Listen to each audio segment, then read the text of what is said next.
सुबह की राम राम। मित्रों, बहुत दिनों बाद आपके सामने मैं इस वीडियो के माध्यम से उपस्थित हो रहा हूँ। आज यूं ही एक नया विचार आया कि आप सबों को प्रेरित करूं।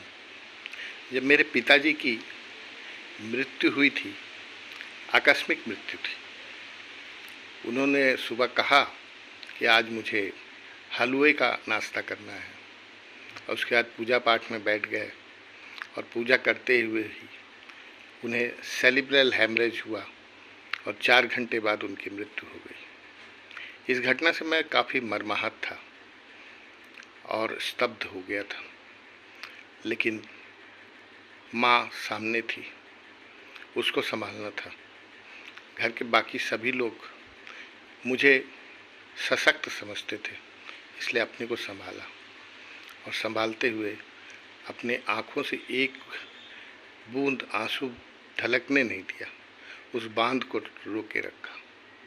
मित्रों, पिताजी का जब निर्जीव शरीर मैंने देखा तो उनके चेहरे में एक दृढ़ता थी। सारा जीवन संघर्षपूर्ण जीवन रहा। हम लोगों का पालन पोषण उन्होंने काफ़ी मेहनत, परिश्रम और कष्ट से किया था, और कभी वे जीवन में संघर्षों से हार नहीं माने। उनका मृत शरीर और उनके मृत शरीर में से उनका जो चेहरा था दृढ़तापूर्ण, वे जैसे गंभीर चिर निद्रा में सोए हुए थे। और हमेशा इस बात के लिए मैं खुद को प्रेरित करता रहा कि जीवन में कभी विपरीत परिस्थितियां भी आएँ तो हारना नहीं है। जो मुसीबतें आएंगी उनका डट कर सामना करना है, उनके सामने सरेंडर नहीं करना है।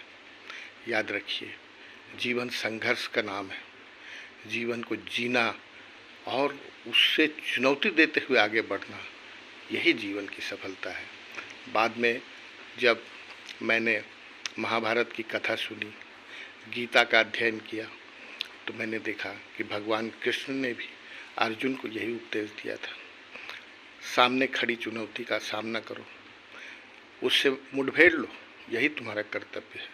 हर इंसान के लिए यही उसके सामने सबसे बड़ा कर्तव्य होता है कि वो किसी भी आई हुई मुसीबत का सामना करे, दृढ़ता से करे, मजबूती से करे, लेकिन हमेशा याद रखें अपना रास्ता सत्य हो, सत्य की ओर हो और रचनात्मक हो।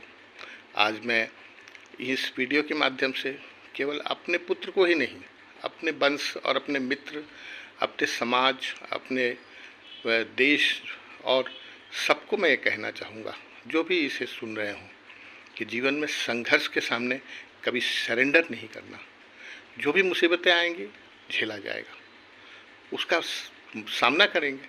और जब आप सामना करोगे ना, ये मेरा कटु अनुभव है, शाश्वत अनुभव है, कि जब आप संघर्षों से मुकाबला करने के लिए खड़े हो जाते हैं तो आप अपने पास प्रभु की वह अनंत शक्ति अपने पीछे पाते हैं, जो आपके साथ हर मुसीबत में खड़ी होती है, और वह समय समय पर प्रत्यक्ष या अप्रत्यक्ष रूप में आपकी मदद करती है।